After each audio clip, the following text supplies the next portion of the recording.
2007 সালের মতো আরো একবার হতাশ নোবেল বিজয়ী অধ্যাপক মোহাম্মদ ইউনূস। রাজনীতি থেকে আরো একবার রণে ভঙ্গ দেওয়ার মতো পরিস্থিতি তৈরি হয়েছে বাংলাদেশের অন্তর্বর্তী সরকারের প্রধানের জন্য।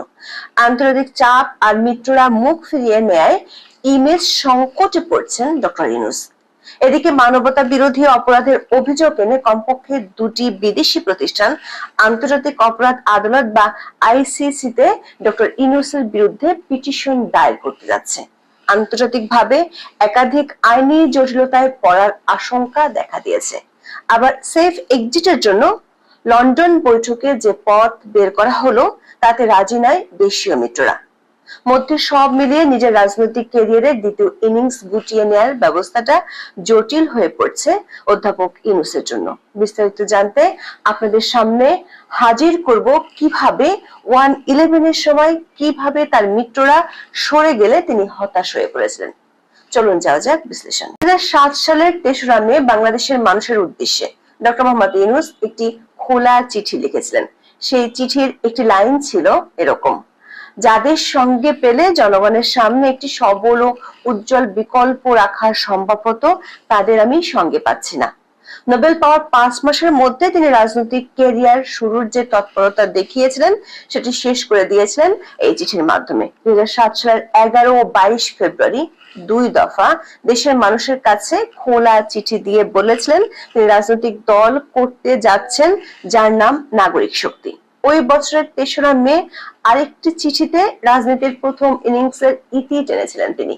দৈনিক প্রথম আলোর খবরে তখন বলা হয়েছিল, দল গঠনের ঘোষণা দেওয়ার পর তার কাছে স্পষ্ট হতে থাকে যারা তাকে উৎসাহ দিচ্ছেন তারা নিজেরা রাজনীতিতে আসবেন না, প্রকাশ্যে সমর্থনও দেবেন না, এমনকি যারা রাজনৈতিক দলে আছেন তারাও এই মুহূর্তে দল ছেড়ে আসবেন না। প্রথম ইনিংস 2007 সালে শেষ হলেও 2024 সালের 8 আগস্ট ডক্টর ইউনূস দ্বিতীয় ইনিংস শুরু করেন। তার নিয়োগকর্তা হিসেবে বৈষম্য বিরোধী ছাত্রদের সমর্থন নিয়ে এই যাত্রা শুরু করেছিলেন। পরে তারা ডক্টর ইউনূসের উৎসাহে গঠন করে নতুন দল এনসিপি। আবার 2007 সালে 1-11 এর পর যে বিএনপি জামাতের বিরুদ্ধে প্রকাশ্যে বক্তব্য দিয়েছিলেন, 2024 সালে তারা হয়ে যায় অধ্যাপক ইউনূসের মিত্র। কিন্তু 10 মাসের মধ্যেই ডক্টর ইউনূসের যাত্রা পথে বড় বড় অনেক গর্ত তৈরি হয়েছে। কয়েক মাসের মধ্যেই চির ধরে ইমেজে। তার সরকার ক্রমেই হতে শুরু করে একপক্ষীয়, দূরত্ব বাড়ে মিত্র বিএনপির সঙ্গে। সদ্য গড়ে ওঠা জাতীয় নাগরিক পার্টির নেতাদের পরোক্ষ হস্তক্ষেপে প্রশাসনিক ব্যর্থতা হয়ে ওঠে স্পষ্ট। আর জুলাই আন্দোলনের অন্যতম নিয়ামক সেনাবাহিনীর ভেতরেও দেখা দেয় সন্দেহ ও দ্বিধার আভাস। ক্ষমতার বাঘের পিঠে সওয়ারি ইউনূসের দরকার, তাই সেফ এক্সিট। তার জন্য দরকার প্রধান রাজনৈতিক শক্তির সঙ্গে সমঝোতায় পৌঁছে একটি গ্রহণযোগ্য নির্বাচন আয়োজন করে সম্মানজনক প্রস্থানের পথ তৈরি করা। সে লক্ষ্যে লন্ডনে ডক্টর ইউনূস ও তারেক রহমানের মধ্যে 13 জুন বৈঠক হয়। ডিসেম্বর নাকি এপ্রিলে নির্বাচন হবে তা নিয়ে যে গন্ডগোল বেঁধেছিল সেটি থেকে সরে এসে ফেব্রুয়ারিতে নির্বাচন হওয়ার সম্ভাবনা জেগেছে বৈঠকের পর। কিন্তু ডক্টর ইউনূস দেশে ফেরার আগেই তার বড় দুই মিত্র এনসিপি ও জামাত ইসলামী এমন যৌথ সিদ্ধান্তকে তুলোধুনো করেছে। তাদের বার্তা পরিষ্কার, শুধু বিএনপির সাথে বৈঠক করে সরকার কোনো যৌথ সিদ্ধান্ত দিতে পারে না। এমন বার্তায় ইউনূস সরকারের পক্ষে সহসা নির্বাচন কমিশনকে কিছু বলা সম্ভব হচ্ছে না। কোন বার্তা যে নির্বাচন কমিশনের কাছে পৌঁছায়নি সেটিও পরিষ্কার করেছেন প্রধান নির্বাচন কমিশনার এএমএম নাসির উদ্দিন। তিনি বলেছেন, লন্ডনে যে যৌথ ঘোষণা হয়েছে সেখানে কারো সই নেই, থাকলে বলা যেত এটি সরকারি ভাবে এসেছে। সিএসি আরো স্পষ্ট করে বলেছেন, ভোটের 8-10 মাস আগে নির্বাচনের সুনির্দিষ্ট তারিখ এই মুহূর্তে ঘোষণা সম্ভব নয়। এর অর্থ হলো নির্বাচন নিয়ে কোনো বার্তা সরকারের পক্ষ থেকে নির্বাচন কমিশনের কাছে যায়নি। খবর হলো নির্বাচন কমিশন উল্টো সরকারের কাছ থেকে কোনো বার্তা না পেয়ে ইশরাক হোসেনের মেয়র হিসেবে শপথ পড়ানোর বিষয়ে কোনো সিদ্ধান্ত নিতে পারছে না। ঈদের ছুটির পর ইশরাকের সমর্থকেরা আবারও নগর ভবন অচল করা শুরু করলেও সরকার নীরবে থাকছে। জামাত এবং এনসিপি নেতারা বলছেন নির্বাচন কবে হবে সেটি সরকারকে সহসা ঘোষণা করতে দেয়া হবে না। ইউনূস তারেক আলোচনায় 3টি কিন্তু রয়েছে: বিচার, সংস্কার আর প্রস্তুতি। এই 3টি ব্যাপারে অগ্রগতি হলে কেবল ফেব্রুয়ারিতে নির্বাচন, এর যে কোনো একটি কারণকে সামনে রেখেই তো ঘোষণা হতে পারে প্রত্যাশা মতো অবস্থার উন্নতি হয়নি, সুতরাং পিছিয়ে যাবে নির্বাচন। সংস্কার নিয়ে ঐকমত্য কমিশন তৃতীয় দফার বৈঠক ডেকেছে 17 জুন। সেখানে বৈঠকে সংবিধানের 70 নম্বর অনুচ্ছেদ, স্থায়ী কমিটির সভাপতির মনোনয়ন, নারী প্রতিনিধিত্ব, দ্বিকক্ষ বিশিষ্ট সংসদ ও প্রধান বিচারপতি নিয়োগ প্রক্রিয়া নিয়ে জামাত এনসিপি এক সুরে কথা বলবে, জটিল করে তুলবে পরিস্থিতিকে। তারেক রহমানের সাথে বৈঠকের পর লন্ডন সফরকে সরকারের পক্ষ থেকে ব্যাপক সফল বলে প্রচার করা হচ্ছে, কিন্তু আন্তর্জাতিকভাবে এমন ইমেজ সংকটের সফর গত 10 মাসে আর একটিও হয়নি। সরকারি সফর বলে দাবি করা হয়েছে তার লন্ডন ভ্রমণকে, কিন্তু ব্রিটিশ প্রধানমন্ত্রী কিয়ার স্টারমার নোবেল বিজয়ের অনুরোধ না রাখায় আন্তর্জাতিক গণমাধ্যমের প্রশ্নের মুখে পড়েন তিনি।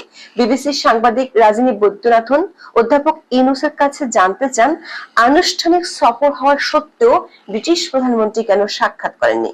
ডক্টর ইউনূস জানেন না কি কারণে সাক্ষাৎ মেলেনি, এমনকি তার সফর সূচিতে ব্রিটিশ পররাষ্ট্রমন্ত্রীর সঙ্গে সাক্ষাতের কথা থাকলেও সেই বৈঠকও হয়নি। ডাউনিং স্ট্রিট কোনো ব্যাখ্যাও দেয়নি। এর আগে ফ্রান্সের প্রধানমন্ত্রী সাক্ষাৎ করতে না চাওয়ায় প্যারিস সফর বাতিল করেছিলেন অধ্যাপক ইউনূস, যদিও তিনি 10 মাসে 11টি দেশ সফর করে ফেলেছেন। এরই মধ্যে খবর হলো অধ্যাপক ইউনূসের বিরুদ্ধে আন্তর্জাতিক অপরাধ আদালতে যাওয়ার প্রস্তুতি নিচ্ছে দুটি সংস্থা। একটি হলো দিল্লির think tank the Rights and Risk Analysis Group বা RRAG, এবং আরেকটি হলো বেশ সুপরিচিত ব্রিটিশ আইনি পরামর্শ সংস্থা ডাউটি স্ট্রিট চেম্বার্স। সংস্থা দুটি ডক্টর মোহাম্মদ ইউনূসের নেতৃত্বাধীন অন্তর্বর্তীকালীন সরকারের বিরুদ্ধে আন্তর্জাতিক অপরাধ আদালত বা ICC-তে মানবতা বিরোধী অপরাধের অভিযোগ দায়েরের প্রস্তুতি নিচ্ছে। এই অভিযোগগুলোতে ডক্টর ইউনূসের আমলে সংগঠিত ব্যাপক হত্যা, নির্যাতন, বেআইনি আটক, জনতা কর্তৃক সহিংসতা এবং ধর্মীয় সংখ্যালঘুদের উপর হামলার মতো ঘটনাগুলোর উল্লেখ রয়েছে। RRAG এর দাবি অনুযায়ী ডক্টর ইউনূসের শাসনামলে অন্তত 123 জনকে হত্যা করা হয়েছে। সংস্থাটি আন্তর্জাতিক অপরাধ আদালতে ডক্টর ইউনূসের বিরুদ্ধে মামলায় রোম সনদের আর্টিকেল 7 বা মানবতা বিরোধী অপরাধ এবং আর্টিকেল 28 এর অধীনে মামলা করবে। অন্যদিকে আন্তর্জাতিক খ্যাতিসম্পন্ন ব্রিটিশ আইনি পরামর্শ সংস্থা ডাউটি স্ট্রিট চেম্বার্সও ডক্টর মোহাম্মদ ইউনূসের সরকারের বিরুদ্ধে একই আদালতে মামলার প্রস্তুতি নিচ্ছে। এই ল ফার্মের আইনজীবী স্টিভেন পাওয়েলস কেসি এবং তার দল রোম সনদের আর্টিকেল 15 অনুযায়ী এই অভিযোগ আনছে। ডাউটি স্ট্রিট চেম্বার্সের ওয়েবসাইটে বলা হয়েছে, যদি ICCর বিচার ক্ষেত্রের মধ্যে থাকা অপরাধের শিকাররা তাদের নিজ দেশে বিচার না পান, তবে অপরাধগুলো ICCর নজরে আনা গুরুত্বপূর্ণ, যাতে একটি জোরালো এবং নিরপেক্ষ তদন্ত হতে পারে। এই শীর্ষস্থানীয় ব্রিটিশ ল ফার্মের আইনজীবী বলছেন, এটা স্পষ্ট যে এই ঘটনাগুলোর পরিকল্পনার সর্বোচ্চ পর্যায়ে হচ্ছে এবং এসব হত্যা, নির্যাতন বা আটকের ঘটনাকে কোনোভাবেই মানবতা বিরোধী অপরাধের চেয়ে ছোট করে দেখার কোনো উপায় নেই। তারা বলছেন যে এগুলো রোম সনদের ICC স্ট্যাচুটের আর্টিকেল 7 অনুযায়ী মানুষের স্বাধীনতার ব্যাপক লঙ্ঘন ঘটাচ্ছে। এই আইনি পদক্ষেপের বিষয়টি ডক্টর মোহাম্মদ ইউনূসের আন্তর্জাতিক গ্রহণযোগ্যতাকে প্রভাবিত করছে। সম্প্রতি যুক্তরাজ্য সফরে এসে মোহাম্মদ ইউনূস ব্রিটিশ প্রধানমন্ত্রীর দপ্তরের নাগাল পাননি। এর কারণ হিসেবে অনেকে মনে করেন যে ব্রিটিশ প্রধানমন্ত্রী কিয়ার স্টারমারের সাবেক law firm Doughty Street Chamber যেহেতু এখন ডক্টর মোহাম্মদ ইউনূসের বিরুদ্ধে আন্তর্জাতিক অপরাধ আদালতে অভিযোগ জানানোর তথ্য সংগ্রহ করছে, সে কারণে ব্রিটিশ প্রধানমন্ত্রীর দপ্তরের সঙ্গে ডক্টর ইউনূসের এই দফায় কোনো যোগাযোগ স্থাপিত হতে পারেনি। ডাউটি স্ট্রিট চেম্বার্সের আন্তর্জাতিক অপরাধ আদালতে বিভিন্ন মামলা পরিচালনায় বিশেষ অভিজ্ঞতা রয়েছে। সূত্রগুলো বলছে, লন্ডন সফরের পর আরেকটি বিষয় ডক্টর ইউনূস ও তার ঘনিষ্ঠজনদের ভাবিয়ে তুলেছে, সেটি হলো অন্তর্ভুক্তিমূলক নির্বাচন করা। আওয়ামী লীগকে নিষিদ্ধের ইস্যুতে চ্যাথাম হাউজে ডক্টর ইউনূসের বক্তব্য খুব একটা জুৎসই হয়নি। তিনি আওয়ামী লীগকে নিয়ে যা বললেন তাতে অনেকেই অবাক হয়েছেন। আওয়ামী লীগকে রাজনৈতিক দল বলা যায় কিনা তা নিয়ে সন্দেহ আছে বলেছেন তিনি। অনেকে প্রশ্ন তুলেছেন, তার এই সন্দেহ কি ধোপের টেকে? যদি আওয়ামী লীগ নিয়ে তার এই সন্দেহ থাকে, তাহলে জামায়াত ইসলামীকে নিয়ে তিনি কিছু বলছেন না কেন? আগস্ট অভ্যুত্থানের চেয়ে অনেক বড় ঘটনা ছিল মুক্তিযুদ্ধ। সেই মুক্তিযুদ্ধে জামাত যে আচরণ করেছিল তাতে তাদেরকে রাজনৈতিক দল বলার অবকাশ আছে? কার বিচার হবে, দলের বিচার নাকি অপরাধীর বিচার? যাদের বিরুদ্ধে সুনির্দিষ্ট অভিযোগ আছে তাদেরই তো বিচার করতে হবে। অপরাধ তো করেছে নির্দিষ্ট মানুষ, সামগ্রিকভাবে দল নয়। তাহলে দলকে ধরে এই টানা হেঁচড়া করা হচ্ছে কেন? এই প্রশ্ন কিন্তু ধীরে ধীরে উঠছে। আর আওয়ামী লীগ যখন জামাতকে নিষিদ্ধ করেছিল তখন সবাই কেন তার প্রতিবাদে সোচ্চার হয়েছিল সে কথা কি ভুলে গেলে চলবে? বিশেষ করে লন্ডনে কমনওয়েলথের সাথে বৈঠকে এই বিষয়টি উঠে এসেছে। ইতিমধ্যে জাতিসংঘের পক্ষ থেকে সব দলের অংশগ্রহণ নিশ্চিত করতে বলা হয়েছে। ব্রিটিশ পররাষ্ট্রমন্ত্রীর বৈঠক বাতিল হওয়ার পিছনে এটি ছিল বড় কারণ। সূত্রগুলো বলছে 10 মাসে ডক্টর ইউনূসের যেসব আন্তর্জাতিক মিত্র ছিল তাদের অনেকেই এখন পিছু হটছে। আবার বিএনপির সাথে সমঝোতা করতে গিয়ে দেশীয় মিত্ররা বিরোধে চলে যাচ্ছে। ফলে ক্রমেই পরিস্থিতি জটিল হয়ে উঠছে। একেবারে হুবহু না হলেও একই পরিস্থিতি তৈরি হয়েছিল 2007 সালে 1/11 এর পর, যখন তিনি নিজেই চিঠিতে লিখেছিলেন কিভাবে মিত্ররা একে একে সরে গিয়েছিল। বর্তমান অবস্থায় আগের মতো চিঠির মাধ্যমে নাকি জাতির উদ্দেশ্যে ভাষণে কিংবা শেষমেশ একটা বোঝাপড়া নির্বাচনের মাধ্যমে ডক্টর ইউনূস তার রাজনৈতিক ক্যারিয়ারের